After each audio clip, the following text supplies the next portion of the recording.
Voltando. Regime, está me escutando? Regime, me ouve?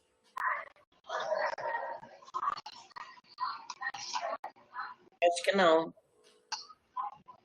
José, me ouve? Sim, estou te ouvindo. Acho que o Regime não está nos ouvindo. Não.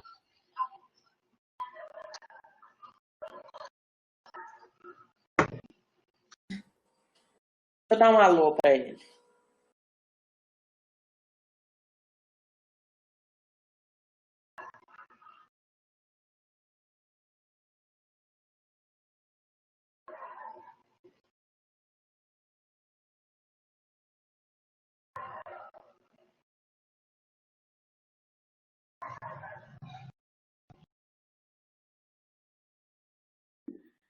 Regime, você está ouvindo?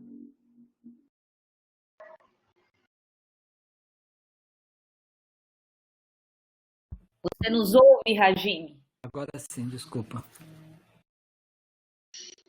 Quando eu travei o microfone, acho que desligou o áudio, não sabia que era assim. Agora deu. Perfeito, voltou a sua voz. José, está na escuta? Está, né? Então, na escuta, professora. Vou pedir você acionar a sua câmera, José. Eu vou fazer. Desabilitar a minha. A Regime também desabilita ele enquanto você fala. E aí agora você está com a bola, viu, José? A minha câmera está ligando, já vai entrar. Tá. Demora um pouco a câmera, não sei porquê. Tranquilo.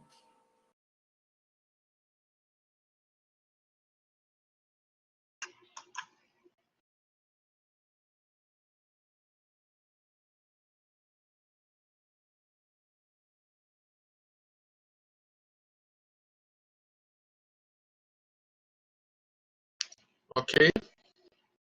Agora, perfeito. Agora, então, a palavra está com você, tá bom? Boa tarde. Mais uma vez, né, só para seguir o protocolo, mais uma vez eu quero reiterar o agradecimento da sua presença aqui com a gente, nesse momento, nessas condições não é tão adversas, tão desumanas, nesse momento do regime. Eu agradeço a você em nome da Faculdade de Educação da Universidade Federal de Juiz de Fora, tá bom? Prazer e a honra é minha, professora. Em primeiro lugar, antes de desejar boa tarde a todos que estão nos escutando, nos vendo, dizer que antes de qualquer coisa é preciso registrar que hoje provavelmente cerca de 70 mil brasileiros perderam a vida por causa dessa, não por causa dessa doença, mas por causa da incúria política do nosso governo. Assim, nos países aconteceu algo parecido, notadamente na Itália, com tantas perdas humanas evitáveis. Nós passamos por essa crise mundial, que não é uma crise da natureza, não é um desastre natural, as pragas são o resultado, a crise mundial, a pandemia é o resultado do avanço do capitalismo. É essa a verdade pura. O avanço do capitalismo, a barbárie, está levando a humanidade a uma situação realmente desastrosa, para dizer o mínimo. Feito esse registro, minha solidariedade aos que nos ouvem, que perderam entes queridos, amigos e que estão eventualmente, eu desejo boa sorte. Eu vou ler meus comentários, e foi uma honra e um prazer ouvir meus colegas Francesco, que eu não tinha o prazer de conhecer, e o professor Gaudenz, foi meu orientador, com muita honra, foi um prazer ouvi-lo. E queria dizer em primeiríssimo lugar que minha intervenção seria desnecessária. Eu vou fazê-lo, já até enviei minha intervenção para o Agime por e-mail, eu vou fazê-lo porque afinal esperam de mim que eu me manifeste, então eu farei. Eu lerei texto, não mudei o texto a partir das falas dos colegas, mas, como eu disse, acho que em grande parte é redundante com o que disseram antes de mim. Então, mas mesmo assim eu vou ler o meu texto. Peço licença a vocês. Gostaria de agradecer o convite do Agime, registrar que é um prazer, uma honra poder estar aqui nesta banca, apesar da situação, ainda mais com tão ilustres, professor Francesco, professor Gaudêncio. Agime tem uma trajetória que por si só já justificaria a sua progressão ao cargo de professor titular, mas ele legitimamente optou por apresentar uma tese. Então vamos ao texto que nos foi apresentado, anunciando desde já que não farei questionamentos e que também de minha parte a tese está devidamente aprovada. Irei simplesmente tecer comentários suscitados pela leitura da tese de Agime. Em primeiro lugar, gostaria de dizer que se trata de um belo e denso estudo que recebo como uma grande lição a minha própria formação contínua no marxismo. Todas as 3 seções, ou partes, ou capítulos da tese me informaram e me levaram a refletir sobre uma série de questões, inclusive algumas que não foram abordadas no texto em si, como, por exemplo, a questão da teoria, do papel da teoria na estratégia revolucionária, especificamente no que tange o papel desempenhado pela crise, seus aspectos, digamos, estruturais e econômicos. Gostaria ainda de registrar que, embora todo o texto tenha me trazido, o capítulo 1, que trata do aspecto filológico, né, é o que me trouxe especialmente informações sobre a reconstituição da obra marxiana. O segundo capítulo nos apresenta de forma sintética, mas sem simplificações, um panorama geral das transformações dos planos de Marx para a redação de sua obra magna. Finalmente, o terceiro capítulo é sem dúvida desafiador por causa de questões de grande complexidade. Li tudo, Agime, embora de grande relevância, boa parte das questões colocadas na tese, para mim, me parecem indecisas. Tenho apenas opiniões sobre temas e questionamentos, sobre os temas e alguns questionamentos.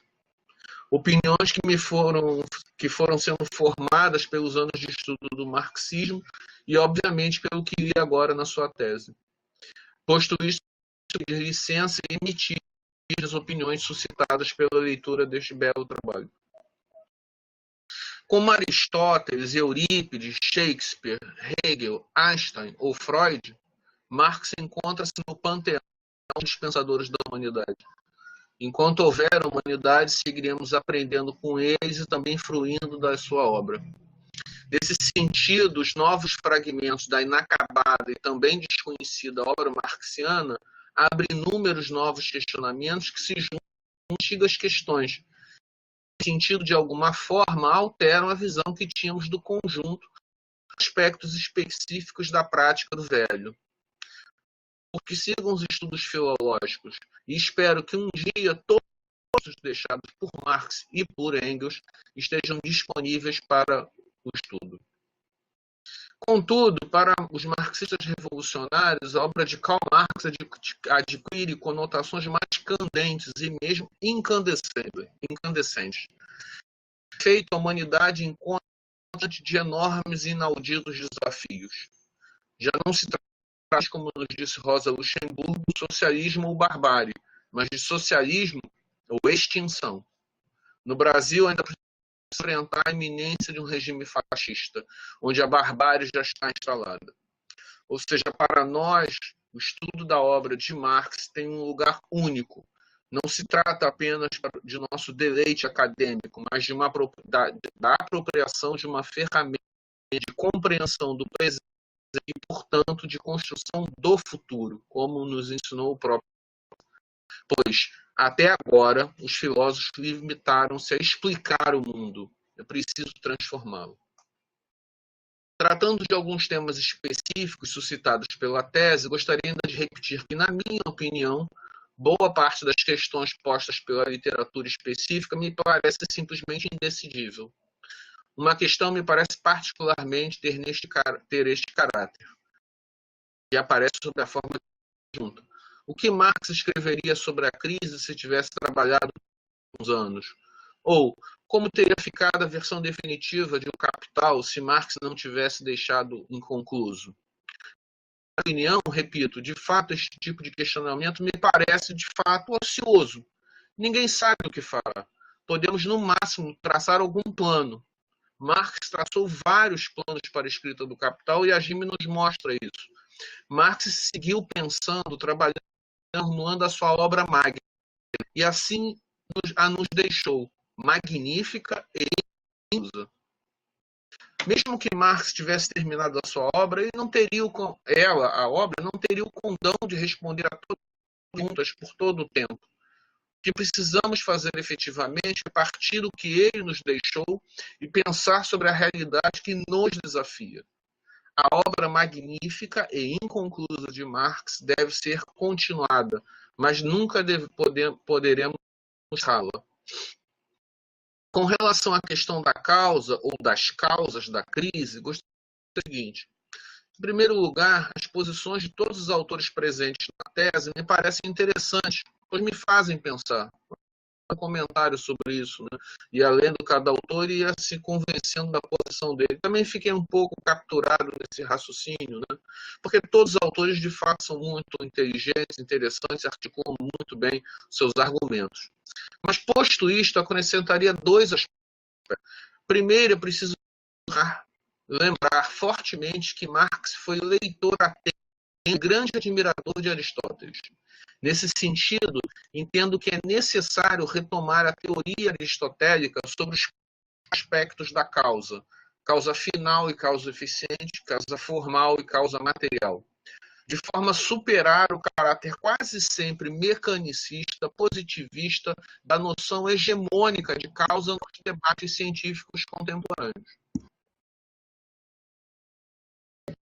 Gosto de lançar analogias ao vento, mas a física quântica já este debate. A psicanálise recolocou o debate. Marxistas que somos herdeiros de Hegel não podemos ficar alheios a este debate. O que seria pior, presa a noção positivista de causa. Enfim, é preciso debater-se mais profundamente a noção mesma de causa. Em segundo lugar, eu diria que devemos considerar que causa tem sempre um caráter único, que não ser sinônimo de monocausal. É unitária a causa no sentido que é síntese de múltiplas determinações. Cada aspecto com seu específico e variado no tempo e nas circunstâncias. Quando eu estava lendo o trabalho, eu me lembrava das aulas de Gaudêncio, onde ele frisava bem a noção de unitário, ou de unitária agora. E na fala que ele fez, me antecedeu, ele retoma essa questão, então também pontuo na mesma ação. Ou seja, unitário não seria sinônimo do causal. Com relação à noção de crise, seria preciso, em minha opinião, pensar as crises do modo de produção capitalista como uma necessária contratendência à queda tendencial da taxa de lucro. Com efeito, as crises destroem valor excedente e eventualmente fictício, e assim abre caminho para um novo ciclo de crescimento relativo, se nova crise, nova destruição de valor. Para minha breve intervenção, o fato, chama atenção para isso, o fato do capital não ter outra teleologia que não seja valorização do valor e que a crise é sempre necessária, no sentido que inevitável, isso não implica em concluir que o modo de produção capitalista terá um colapso ou uma grande crise final. Será o socialismo. Não. É preciso preparar a derrubada do burguês e partejar o socialismo de dentro de cada oportunidade que se abre a cada nova crise. Saiamos da pré-história da humanidade. Enfim, como já disse, a nossa geração está diante de uma disjuntiva, socialismo ou extinção. Espero que estejamos à altura do desafio. Eu agradeço aos colegas mais uma pela oportunidade de ouvi-los. Agradeço ao Agime pelo honroso convite e pelo que aprendi com ele. pesquisas e sua docência continuem frutificando, contribuindo para a formação das novas gerações e para nos ajudar a compreender e transformar o mundo. Muito obrigado, colegas. Obrigada, José, pelas suas considerações. Deixa eu ativar a minha câmera aqui. Eu vou, então, dar sequência a alguns dos meus comentários para o Hajime, e na sequência, então, ele faz, né, um comentário em conjunto. Bom, a vantagem de ficar por último num evento como esse é que boa parte, não é, dos elementos a serem destacados em relação ao que é substantivo num trabalho dessa ordem já foram belamente abordados pelos meus colegas, né? E eu não posso deixar de demarcar que, indiscutivelmente, é um privilégio estar numa banca com esses companheiros. Eu, desde sempre, soube que o meu lugar aqui, então, como membro interno da FACED, não era o de comentar a relação dos aportes teóricos que você, Hajime, nos traz, né? Eu vou começar, então, por uma breve consideração sobre o que o seu texto produziu em mim e para onde ele me levou. E eu vou comentar isso para situar um pouco o cenário das duas perguntas, né, das duas questões que eu trago para você falar um pouco mais aqui com a gente. Eu não sei se você sabe, mas para além de uma graduação em História profundamente ancorada nos textos marxistas clássicos, a minha inserção na UFJF se deu primeiramente como professora de História Econômica, aonde a proposição da leitura dos Grundrisse, especialmente um dos textos, uma das partes mais geniais dos Grundrisse, que é o texto As Formações Econômicas Pré-Capitalistas, era um texto obrigatório, era uma leitura obrigatória, e talvez tenha sido um dos livros na minha vida que eu tenha lido pelo menos umas 10 vezes. E é um texto incrível, a coisa de alguns meses apenas eu li de novo, depois de muitas vezes, e é um texto maravilhoso, porque a cada vez que você lê, você depreende coisas novas, e nesse sentido ele é, de fato, aquela dimensão do texto clássico, como um texto para ser sempre relido, né? E para um texto em que cada nova leitura, né, como nos diz o Calvino, soa como se fosse uma primeira leitura. E o que me parece ser mais incrível naquele texto é que, sendo um texto onde ele modela a noção de acumulação primitiva, ele é um manuscrito aberto, feito não com objetivo de publicação. E como todo manuscrito aberto, que é uma coisa que me seduz muito enquanto professora, enquanto pesquisadora, ele nos revela muito do processo de conhecimento do sujeito, né? Há mais de uma década, essa parte talvez você tenha informação, eu venho me dedicando à leitura de um outro marxista com textos abertos, né, com uma obra incompleta, que é o Walter Benjamin, que, a despeito de ser rechaçado num certo métier marxista por conta da força da sua teoria da cultura, né, e fundamentalmente ele vai se preocupar com a questão da abordagem dos efeitos sociais e culturais do capitalismo, ele, por muitos, não é considerado como substantivamente um marxista. Por exemplo, eu sempre gosto de evocar o caso da clássica história do marxismo do Hobsbawm, em que em nenhum dos 12 volumes, né, Walter Benjamin é citado, quer dizer, ele não é visto enquanto tal, mas ele é um dos sujeitos fundantes do Instituto de Pesquisa Social, né, que é uma entidade que se encontra por detrás da Mega na primeira hora, vinculação que eu, inclusive, desconhecia, foi incrível ler isso no seu texto. Então, por essa razão, foi muito elucidativo, muito prazeroso para mim, um reencontro com uma problemática que, na minha trajetória, ficou muito subjacente ao meu modo de olhar os fenômenos históricos e educacionais, né? Eu tenho que te dizer que quando eu peguei o seu texto e eu comecei a ler e fui vendo também a sua bibliografia, o texto que me veio com mais força e que é um texto que me pega pela jugular é o Casaco de Marx, né? E é um texto que a primeira vez que eu li, ele me emocionou muito, porque me parece muito impressionante essa ideia de acompanhar os sujeitos nas suas empreitadas intelectuais extraordinárias, como foi o caso do Marx, né? Mas pensando o atravessamento da dinâmica material de vida e a brutalidade do capitalismo afetando a existência dele como sujeito, né? No Casaco de Marx, você tem particularmente as histórias narradas em torno dos reincidentes episódios de penhora do seu casaco, que é incrível pensar num objeto com tanta densidade histórica, não é?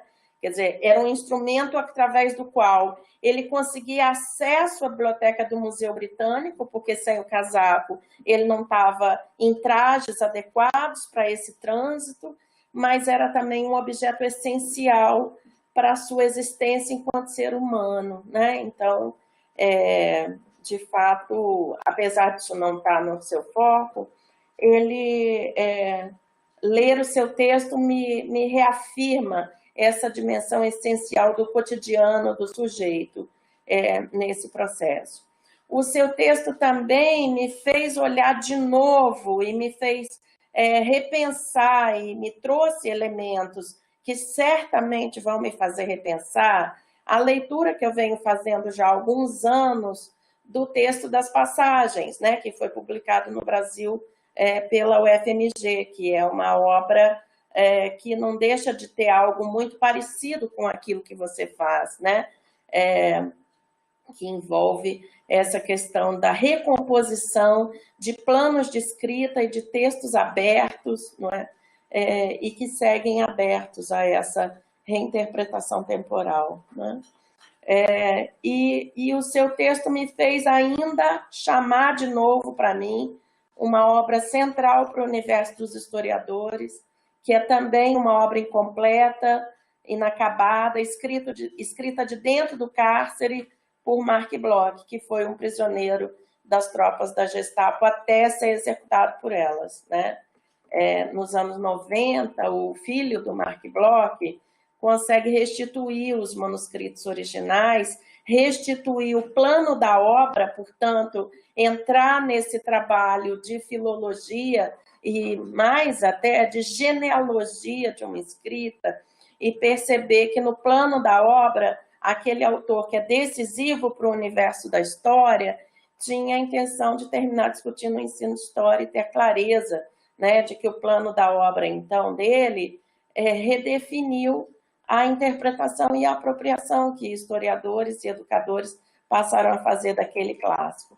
Então, eu quis te dizer isso para primeiro situar para você que esse tema das obras inacabadas me mobiliza muito, me emociona muito, né? E eu acho que é incrível trazer o tempo presente a dimensão de humanidade dessas pessoas, das suas vidas, das suas elaborações, né?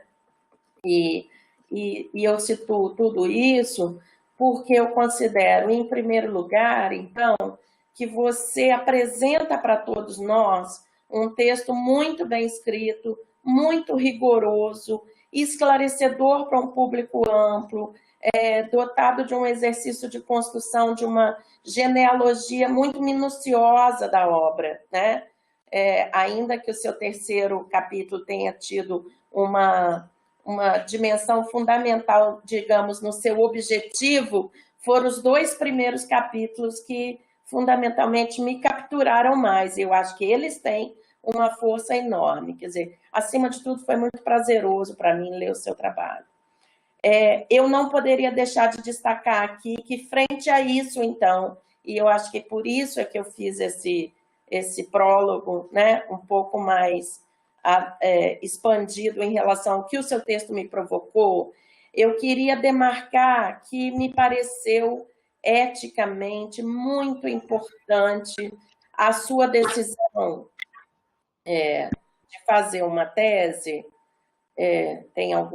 deu um som aqui, eu não sei se tem algum problema, está todo mundo me ouvindo, né? Hajime, me ouve? Ouço bem, Sônia, não teve corte nenhum. É porque eu achei que tivesse tido um corte. Então, eu não poderia deixar de demarcar que me pareceu eticamente muito forte, muito passível de respeito, de reconhecimento, de valorização. A sua decisão particular de fazer uma tese, reconhecendo que, no âmbito de um olhar genérico sobre a sua trajetória, você apresenta o fato de que você reconhece que ainda há muito o que ser feito, né? E que talvez nesse sentido a apresentação de um memorial em que a questão da produção acadêmica, por exemplo, pudesse te deixar mais fragilizado. Então, eu te parabenizo verdadeiramente por essa coragem, pela força, né, e pela clareza dessa decisão, né? Eu vou trazer aqui duas questões, então, só para levantar a bola para você, que são voltadas à ponderação de temas que podem ser colocados no seu script futuro, então, né? Na medida em que você evidencia para nós que ainda há um grande futuro na sua trajetória profissional, ainda tem muito chão pela frente, com possibilidades de produção acadêmica muito amplas, até mesmo derivadas da sua inserção no PPGE, eu colocaria, então, duas questões. Eu gostaria de te ouvir mais sobre como é que você vislumbra o seu movimento de contextualização dessa problemática para o cenário da formação de professores hoje. Eu acho que aí tem um filão, uma avenida de possibilidades de escrita, né? Eu não tenho dúvida de que a gente está num momento onde ler e reler os clássicos é essencial, urgente, necessário, né? Os meus 3 colegas que me antecederam abordaram essa questão da força hoje de um pensamento como o do Marx, né? E José, inclusive, foi muito enfático no sentido de dizer que enquanto houver humanidade, haverá necessidade de se voltar a Marx, né? Como você mesmo aponta, então, que o seu movimento de construção ainda emergente, de produção de textos acadêmicos, ainda tem uma trilha, né? Como é que você enxerga o manejo dessa base teórica essencial para problematizar essa questão da formação de professores? Quer dizer, você mesmo usa a designação do marxismo como uma abstração, não é? Queria, então, te ouvir um pouco mais. Como é que você acredita essa abstração, no exercício intelectual de formação de professores? Que potenciais estão dados com isso? Como é que você enxerga essa questão, né? Mais no sentido de pontuar assim, olha, tem um caminho gigantesco de possibilidades, não é? Assentados na escrita que você traz, numa via paralela e que o seu texto certamente pode ter muito a contribuir, né? A segunda questão que eu te colocaria tem a ver com essa primeira, né? Assim como os estudos, para mim, sobre Walter Benjamin têm crescido muito, né, com o que você designa como recuperação filológica dos textos, mesmo eu estou segura de que vale para a obra do Marx, né? Eu acho que o estudo de obras inacabadas, de manuscritos inacabados, tem a ver exatamente com essa capacidade de uma obra transpor tempos, né? E capturar aquilo que o sujeito histórico Marx não pôde também observar a partir da sua realidade vivida, quanto a se abrir a questões novas, interpostas por cada tempo. Então, eu gostaria de te ouvir um pouco mais sobre essa questão desse deslocamento temporal de uma obra inacabada. Sempre será possível olhar de novo para ela à luz de questões novas de um novo tempo, né? E, nesse sentido, esse trabalho que você traz de busca das origens, me parece que, às vezes, ele em alguns momentos, em algumas partes do texto, eu fiquei com a dúvida assim, poxa, mas será que essa busca das origens pode se sobrepor, né, a essa reatualização permanente de uma obra, né? Enfim, são só duas questões para passar a bola para você, para a gente ter a chance de te ouvir um pouco mais, de uma maneira um pouco mais livre, não é, em relação ao texto trazido. Mais uma vez, eu agradeço a você a confiança. Eu registro que foi um prazer enorme compartilhar esse momento com uma banca tão potente, tão inspiradora. Eu desejo a você um caminho cheio de inspirações pela frente. Te parabenizo nesse momento, a despeito desse cenário e dessa singularidade tão desumanizadora, né? Em meio a uma tragédia que se abate sobre todos nós, né? Mas mesmo assim eu espero que ainda que não possamos ter o abraço, não é? E a proximidade necessária nesse momento, eu espero que você comemore muito essa noite junto aí com a sua família, tá bem? Então, tá com você a bola. Obrigado, Sônia. Eu vou iniciar a câmera aqui já. Ótimo. Tá, já. Eu vou proceder da mesma forma que eu procedi no bloco anterior, para agradecer vocês dois, né? Tanto o professor Zé Rodrigues quanto você, professora Sônia, que é a presidente dessa banca, né? O Zé Rodrigues está difícil, Zé, de começar sem começar sorrindo, porque vou confessar em público que a sua fala era o que gerou mais expectativa entre os colegas aqui de Juiz de Fora. Já explico por quê. O Zé Rodrigues, para todos aí que não acompanharam essa história, ele já esteve em muitas bancas nossas, muitas mesmo, e orientou vários colegas nossos, né? Ele, inclusive, estava na minha banca de doutorado como na suplência, né? E conta a história, né? Na verdade, assim, a gente perdeu quase que uma tarde de sábado contando essas histórias entre nós, o WhatsApp. Conta a história que ele sempre foi, dentro da UF, o mais rigoroso e mais duro, e não sei nem o que falar. Mas, assim, resumindo a história, o pessoal conta e ri, né? Porque agora já passou, né? Resumindo a história, o Zé Rodrigues é muito lembrado por várias vezes em que participou de bancas nossas e nos catucou, né? E uma das catucadas foi ele, grosso modo, falar: tem alguns fantasmas que me ressuscitaram nesse seu estudo. Eu quero saber, assim, afinal, é reforma ou revolução? Agora vê, uma pessoa que pergunta isso numa banca dentro do marxismo é tipo assim, para a pessoa pensar, acho que eu vou ser reprovado, né? E o pessoal contava essa história e ria e falava assim, olha, a mãe da pessoa estava ali, levantou, falou, ele vai ser reprovado agora. Não, calma. E estava todo mundo com muita expectativa da tua fala.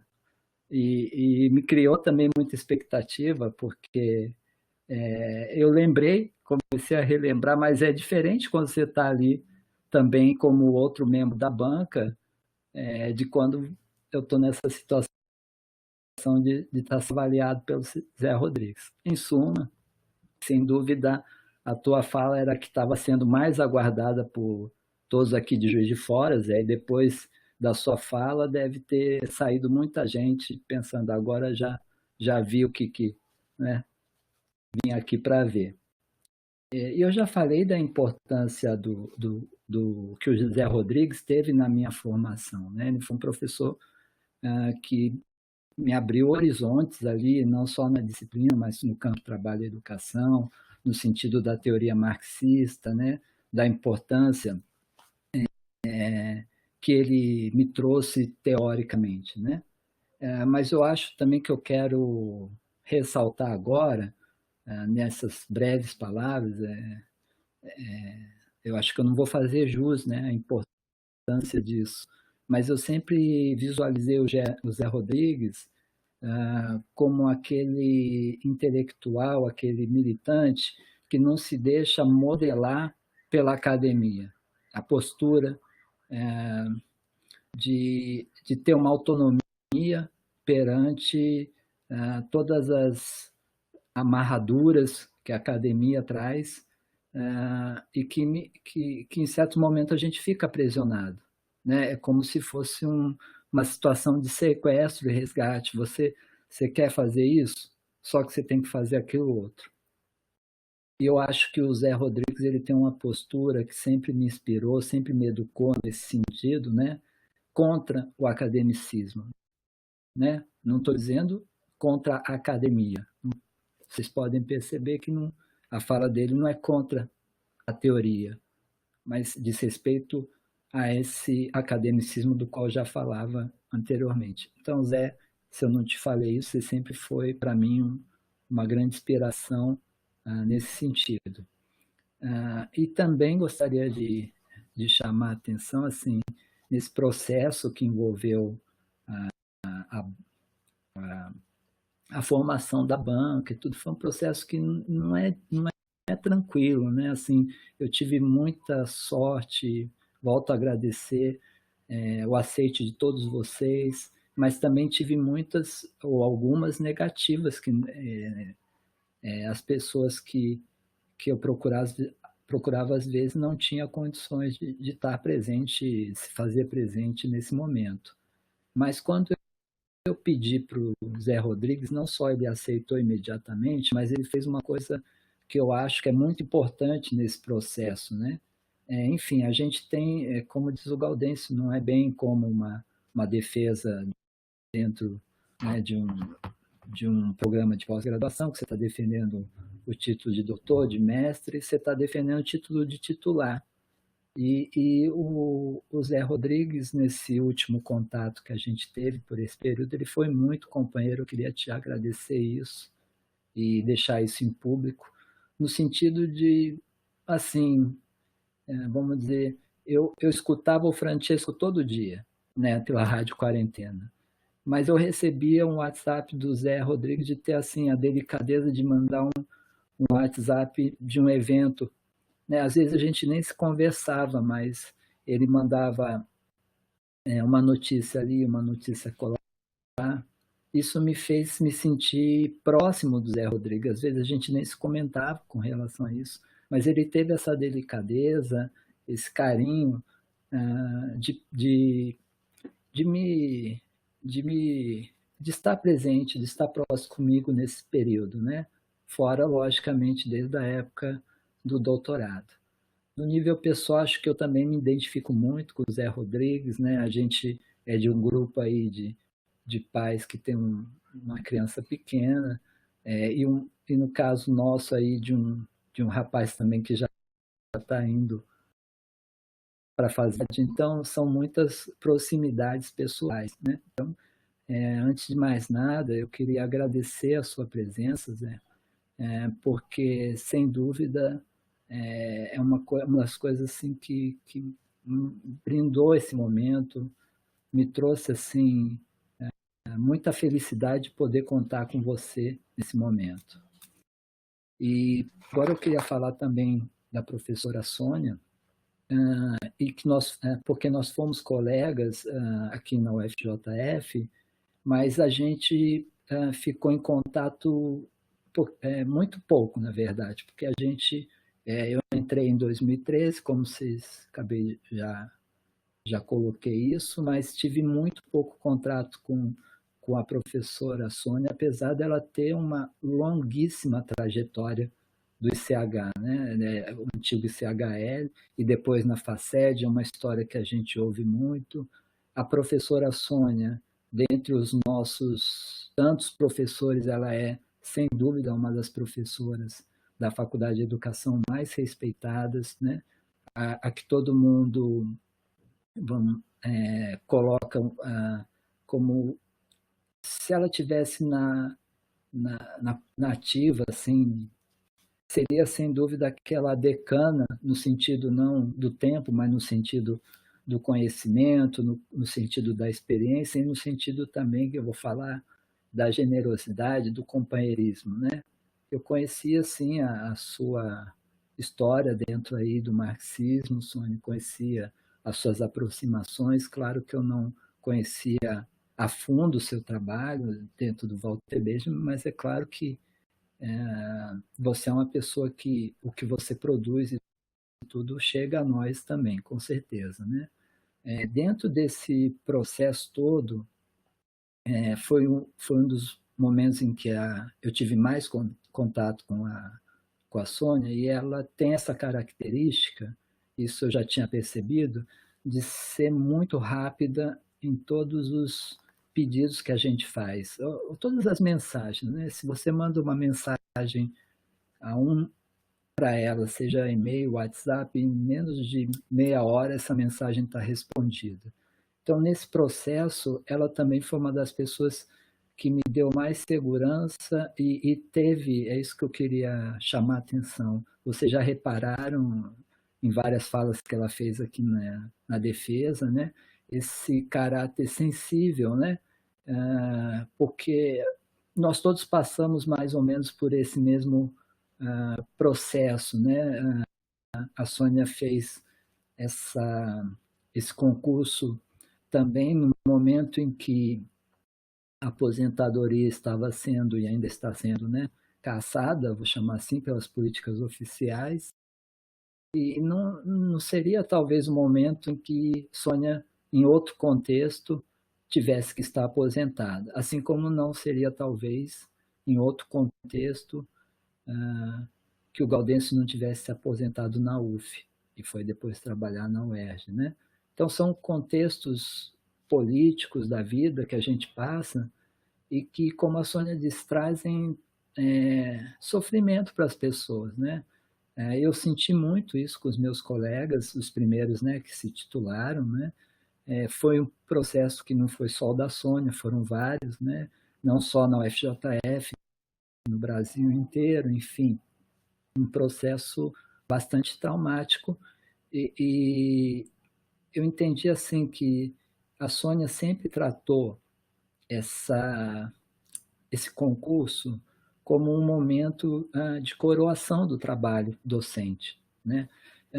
Sendo assim, ela foi uma das que, quando eu consultei, achou melhor a gente transferir a defesa, que seria no mês passado, para que ocorresse agora, hoje, né?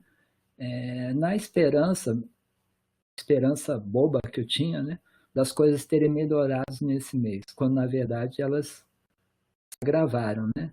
Mas um dos argumentos que a Sônia usou é isso aí, que é um momento importante de reconhecimento, e vocês podem ver na fala dela o quanto ela tem ressaltado essa questão de que nós estamos fazendo essa defesa de uma forma bastante desumana.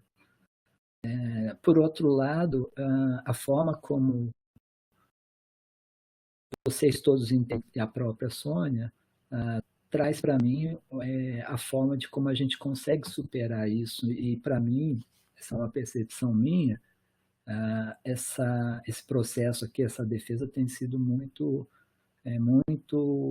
melhor do que a minha expectativa se fosse da forma tradicional, né? A Sônia, para mim, ela me ensina as várias coisas. Então, eu acho que isso, nesse processo, me mostrou como que se deve agir, como ela é uma professora titular, né? Assim, ajudando as pessoas, ensinando, orientando, estando ombro a ombro, né? Esse tipo de atitude, né, que, vamos dizer, forma a gente, né? Eu vou querer tentar ser essas mesmas qualidades quando a titulação me chegar. Então, obrigado, Sônia, pelos vários elogios que você me fez, né? Obrigado por todas essas questões que você trouxe, compartilhou com a gente. Achei muito legal.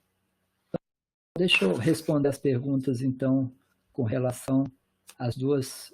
Na verdade, assim, o José Rodrigues, ele não fez pergunta, ele deixou bastante claro, né?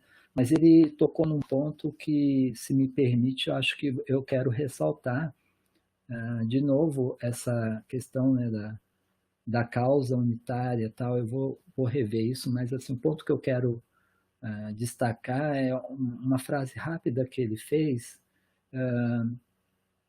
do capitalismo numa visão de valorização do valor. Eu acho que essa seria uma das melhores definições que eu encontrei, né, para a lógica capitalista, né? Significa dizer, é bem isso que eu quero reforçar na palavra do José Rodrigues, que eu acho que ele tem muita razão e tem em mim alguém que concorda e vai lutar junto para trabalhar nisso. Se você tem um sistema produtivo cuja sua teleologia ou seu objetivo é valorizar o valor, produzir a riqueza para concentrar, né? Essa que é a questão.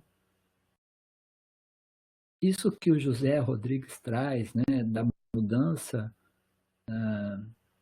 da ideia da Rosa Luxemburgo, né, de socialismo ou barbárie para socialismo ou extinção, nós estamos chegando num ponto em que nós estamos com medo de sermos extintos. É bem essa questão.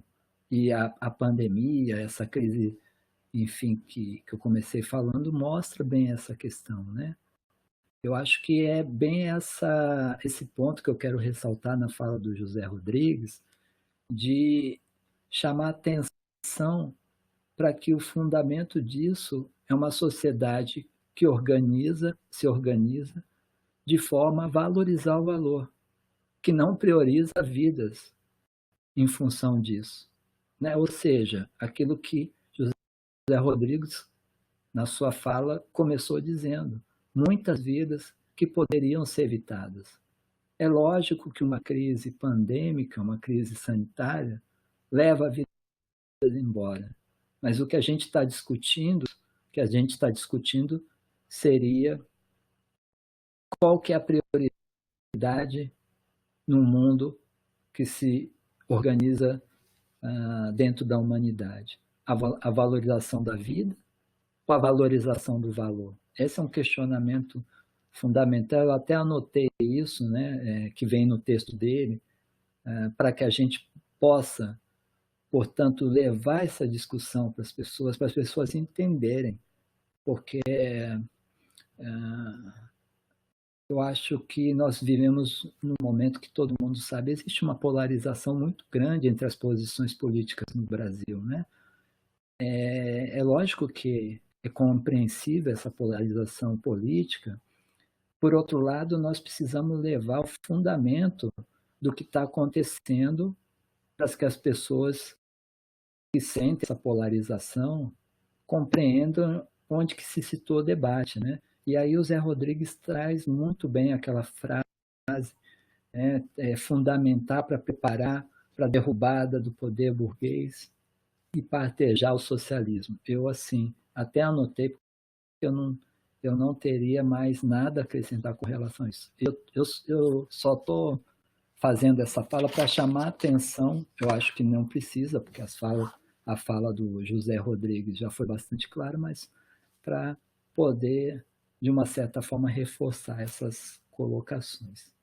Agora, com relação às duas questões que Sônia me traz. Primeiro, eu estava falando de como foi rico esse momento, como foi rica a sua fala, Sônia, com relação aos textos que você usou, desde o trabalho com a graduação, né, a sua proximidade com Benjamin.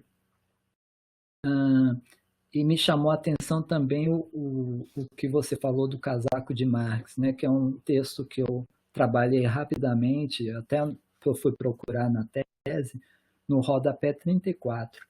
Mas é um rodapé tão grande que ele pega 2 páginas, de 50 a 51. Né?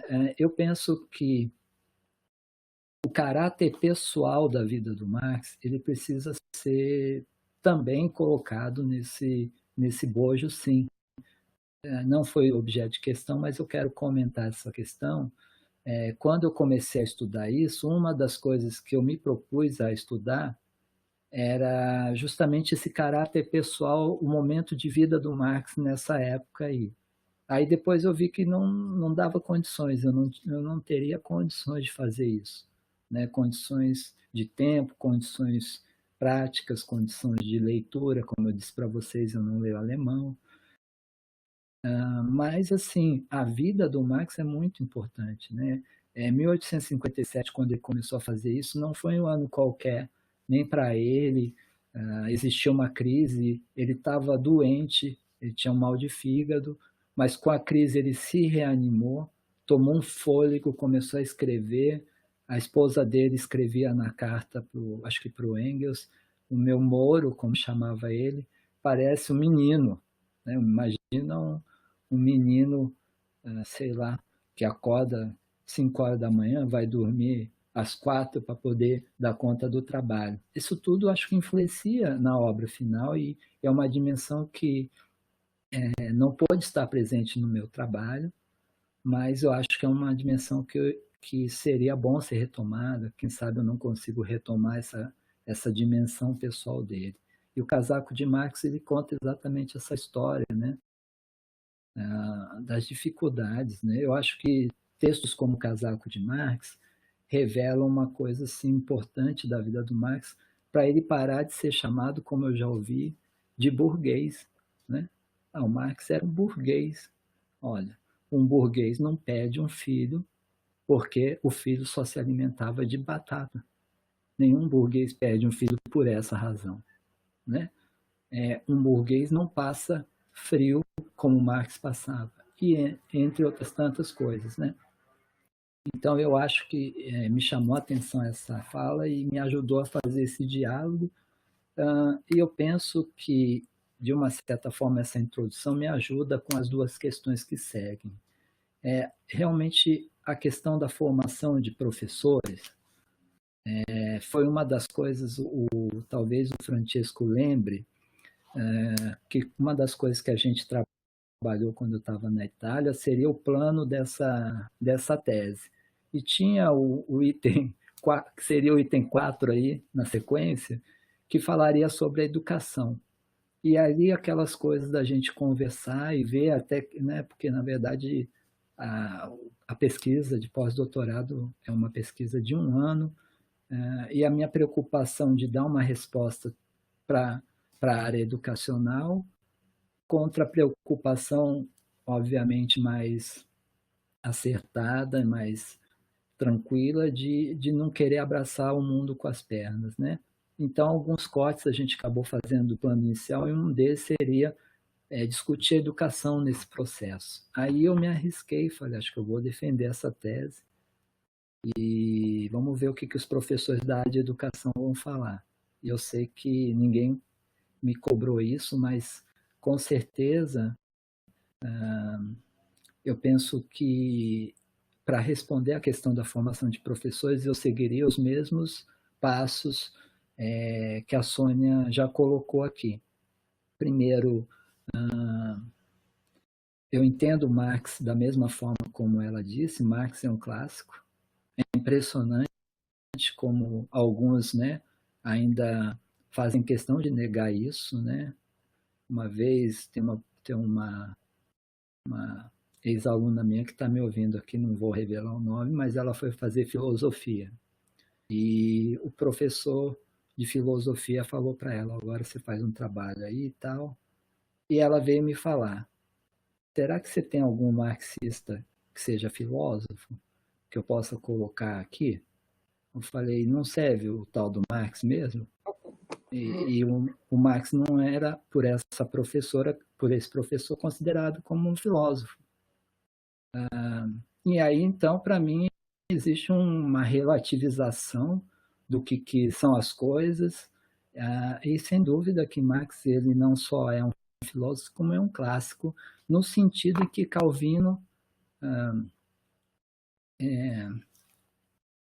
coloca, né? Calvino, né, Sônia, para ler como ler os clássicos. Isso. Ítalo Calvino. Você acredita que eu baixei esse livro, porque o meu está na faculdade, e reli parte desse livro para fazer esse trabalho? Foi muita coincidência, né? Assim, é uma coisa que sempre me chamou a atenção, não consegui incluir ele textualmente, mas essa coisa do clássico, ele é muito importante para nós educadores, no sentido de transmitir para as gerações que vêm o que, vamos dizer, está consolidado de forma, né, historicamente, socialmente. Ou seja, o clássico é aquilo que é a base, é aquilo que sobrevive. E eu lembro que quando eu estava na Itália, foi quando houve um incêndio lá da igreja de Notre Dame. E eu cheguei a esboçar, escrever um e-mail para todos os meus colegas, todos vocês que são da universidade, dizendo sobre reconstruir Notre Dame. Depois eu achei que não cabia eu mandar um e-mail daquela forma, mas aquilo era porque me tocou de um jeito. Falava-se de empenho internacional, empresarial para reconstruir Notre Dame.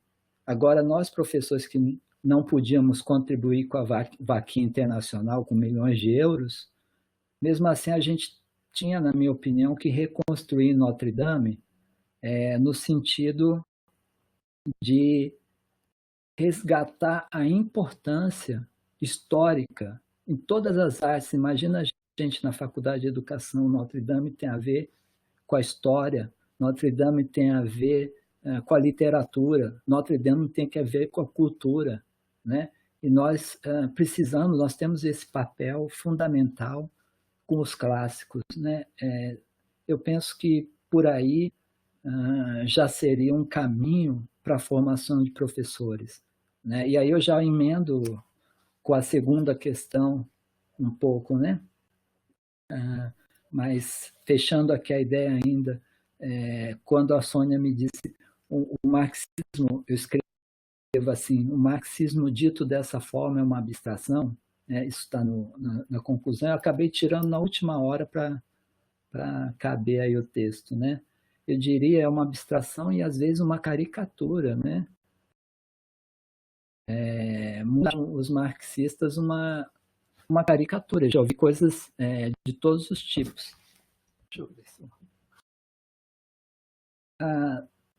eu acho que quando você estuda o marxismo a fundo, você descobre que não existe só um tipo de marxismo, né? Mas o marxismo ele é também uma área de confronto, né? E eu já ouvi coisas assim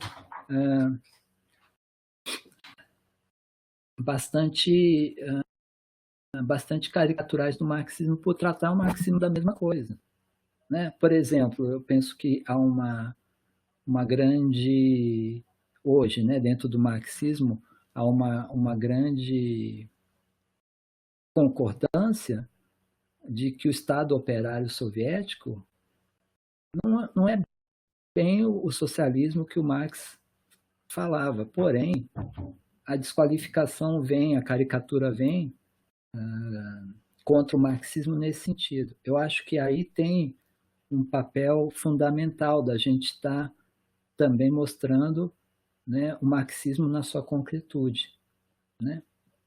E aí que chega a questão segunda do caráter inacabado, né? Desse, como a Sônia está chamando, do deslocamento temporal de uma obra inacabada, né? Eu fiz muita questão de estar o tempo todo ressaltando isso, né? O tempo todo no meu estudo, dizendo que o Marx escreveu uma obra que é inacabada e que, inclusive, o que eu escrevi aqui é inacabado, né? Nesse sentido, e aí que eu quero fechar com essa ideia. Só que, vejam, não é no sentido relativista pelo qual nós passamos há muito tempo, né? Onde se relativizou tudo, né? Não foi com intenção de dizer que, então, a luta de classes não é bem assim. Não foi por isso que a gente está usando o termo inacabado, né? O termo inacabado é no sentido de que existe uma necessidade, né, de resgate ainda, né? Primeiro, não foi escrito tudo, o Zé Rodrigues está corretíssimo, porque se o Marx fosse escrever tudo, ele teria que estar vivo até hoje. Não tem, né?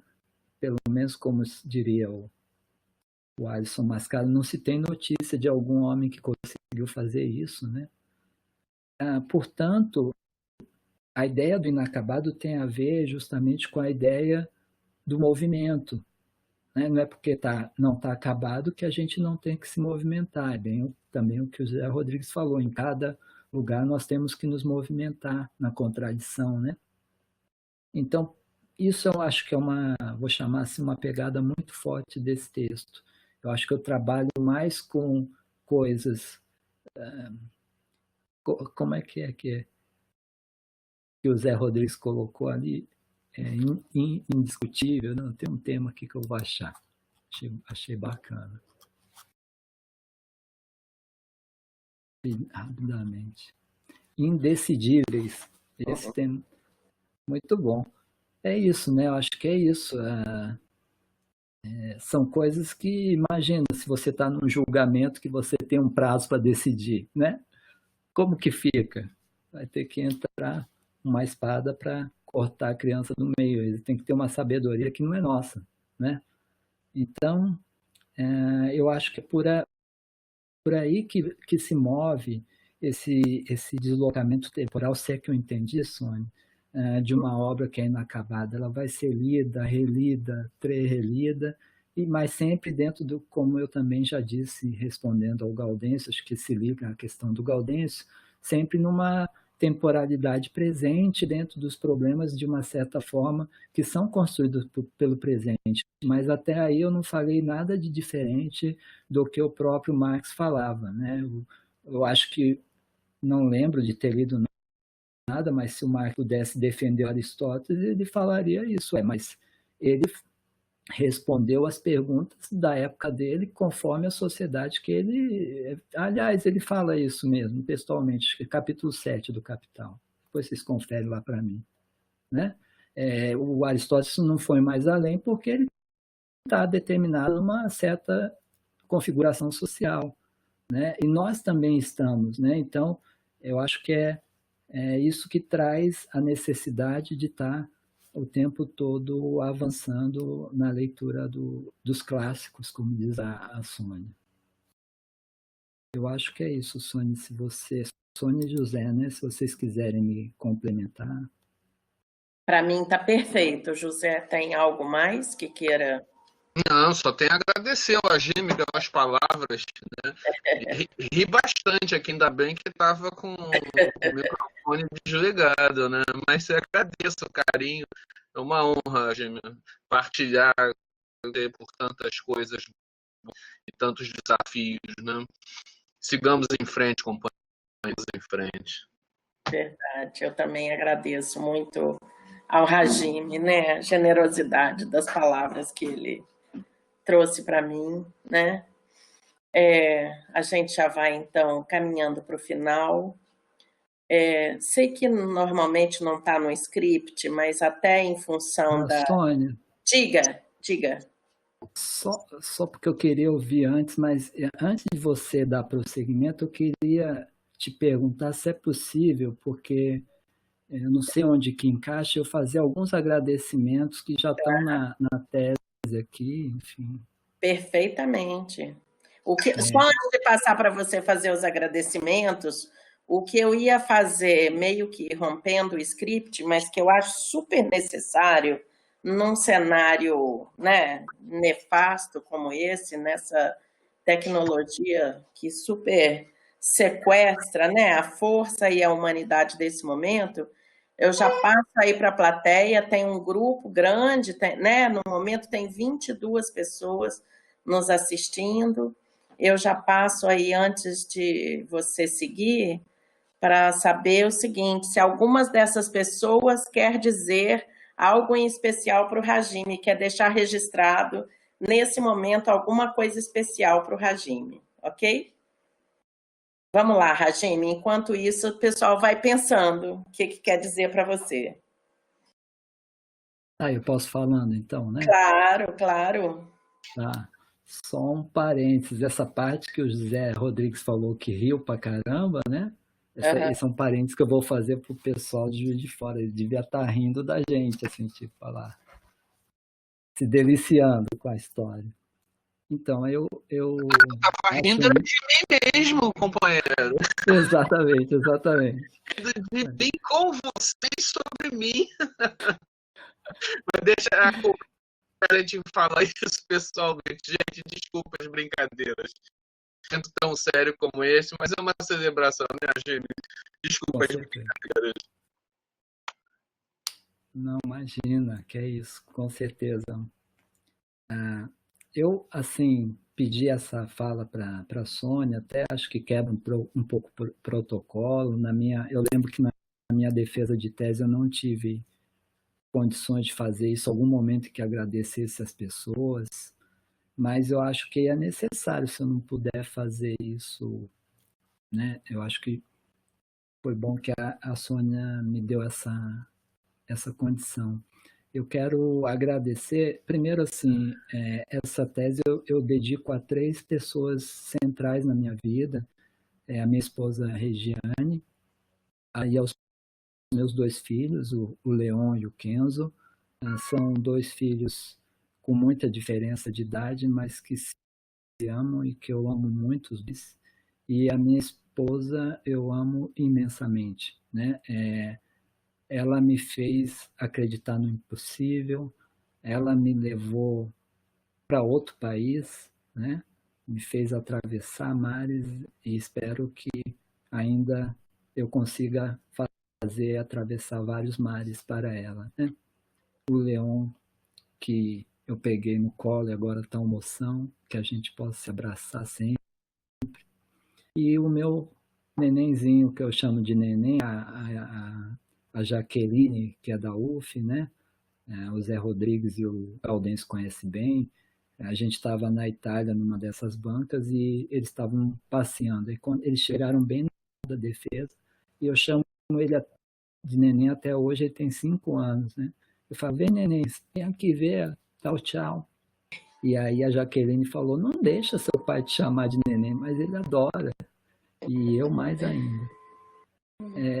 Então, essas são as dedicatórias. Eu queria, assim, falar rapidamente, especificamente, um agradecimento às pessoas que eu escrevi aqui muito rapidamente. Eu vou ter que generalizar alguns, mas, assim, o Rogério Gonçalves de Freitas foi diretamente responsável por a gente ter conseguido ir para a Itália, porque era um verdadeiro mistério para a gente. Ele, como uma pessoa não só que morou lá, mas um grande companheiro, ele nos assistiu e ainda nos assiste o tempo todo. Acho que é um grande agradecimento. Um outro agradecimento que eu fiz questão de colocar na tese é de um professor que faleceu o ano passado, o professor Alfredo Gomes Faria Júnior, quem é da educação física conhece.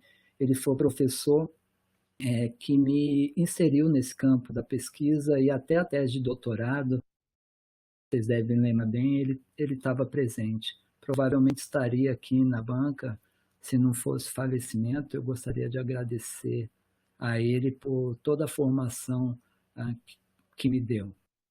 Né? Eu vou pular a parte dos agradecimentos à banca, porque eu já o fiz, né?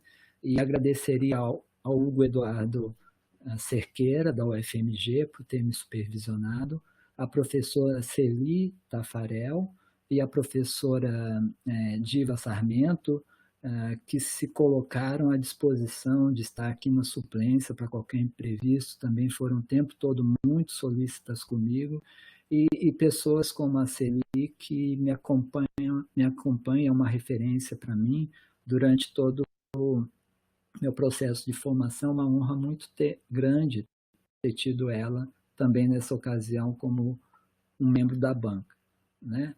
Eu tenho alguns amigos da Faculdade de Educação que eu formei antes de entrar na Faculdade de Educação. E o Álvaro Queiras, que é hoje o diretor da faculdade, sem dúvida, ele é uma das pessoas imprescindíveis dentro da minha vida. Eu queria agradecer ele. E aos amigos também de longa data, o André, o Rubens, que hoje nós somos todos do mesmo núcleo, mas são amigos da época sindical, amigos de todos os projetos esses que eu estou citando, né? Mas eu não queria deixar de agradecer o Departamento de Educação da UFJF, a FACED, né? Porque eu acho que sem a FACED eu não conseguiria ter feito esse estudo. Então, em nome dos dois chefes de departamento, o Francione Carvalho e agora, né, Ana Carolina, eu gostaria de agradecer a todos os colegas que proporcionaram uma liberação, sabe? Essa coisa é muito importante. O apoio pessoal, o apoio de todas as...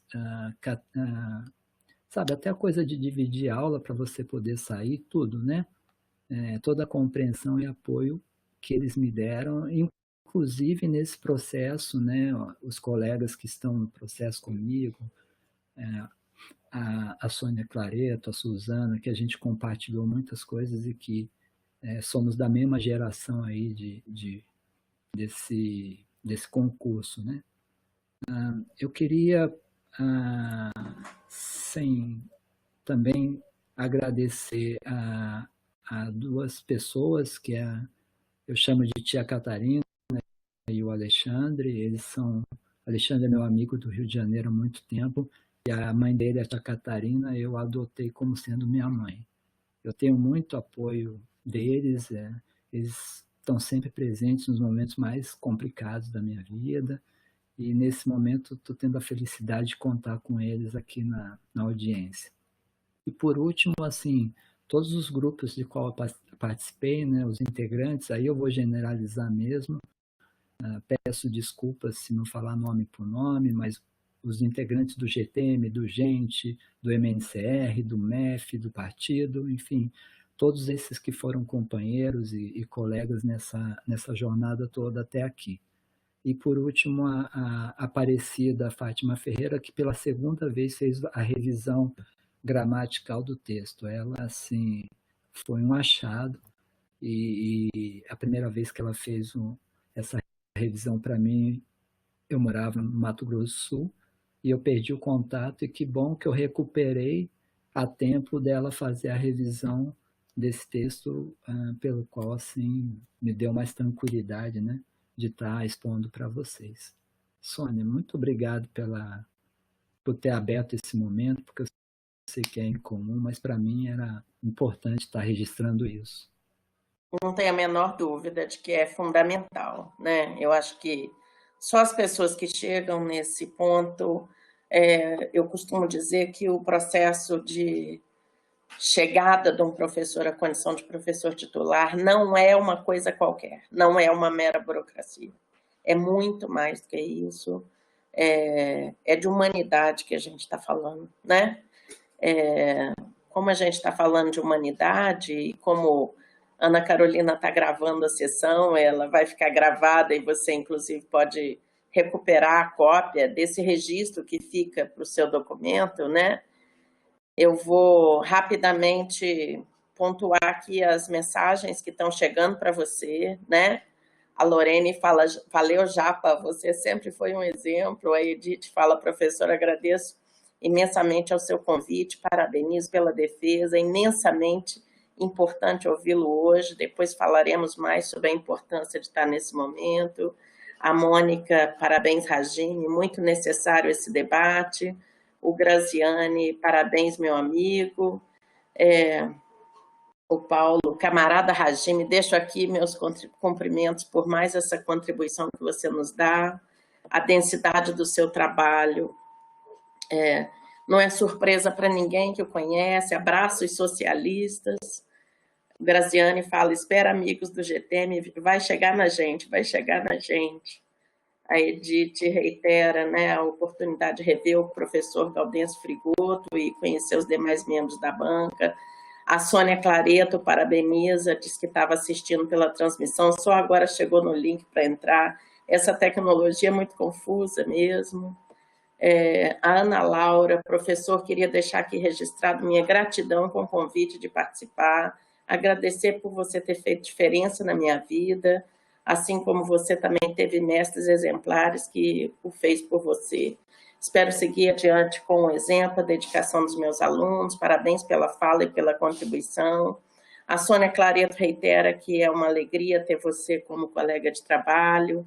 A Suzana Vargas, parabéns, Ragime, comemore a sua conquista.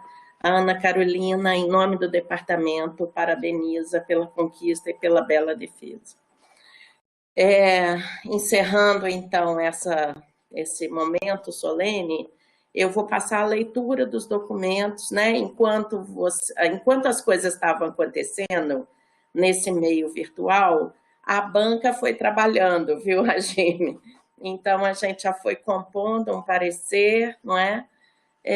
Eu queria, como a Ana Carolina está gravando, queria perguntar se o Francesco, professor Gaudêncio e o José podem acionar suas câmeras, só para a gente, então, fazer um encerramento, né, oficial desse momento, né, para capturar a gravação final.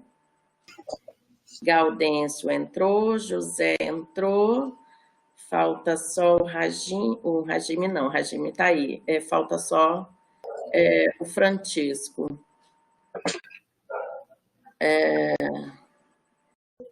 Entrou, pronto.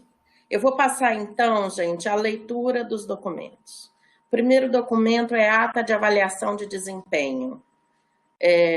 Às 13 horas do dia 22 de junho de 2020, reuniu-se, através de teletransmissão, a Comissão Especial de Avaliação do professor Ragime Nozaki, para proceder em conformidade com a Resolução 05/2014, avaliação de desempenho dos últimos 8 anos.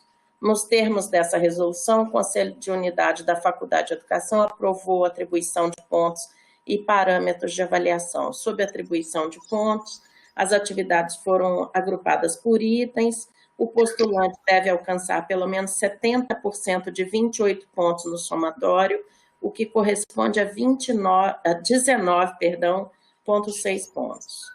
Sobre os parâmetros de avaliação, foram apreciados aspectos do conjunto da trajetória, os aspectos específicos de trajetória que merecem destaque, a relação entre ensino-pesquisa, ensino-extensão, ensino-pesquisa e extensão, a contribuição para o funcionamento administrativo da universidade e a movimentação de inserção profissional em atividades para além do espaço institucional. Não vou detalhar o somatório, mas no final das contas, o professor Ragime chega a um percentual de 87% do total da pontuação prevista, sendo considerado, então, aprovado sob o ponto de vista do desempenho, do relatório de desempenho. Passamos agora à ata da defesa do memorial ou tese.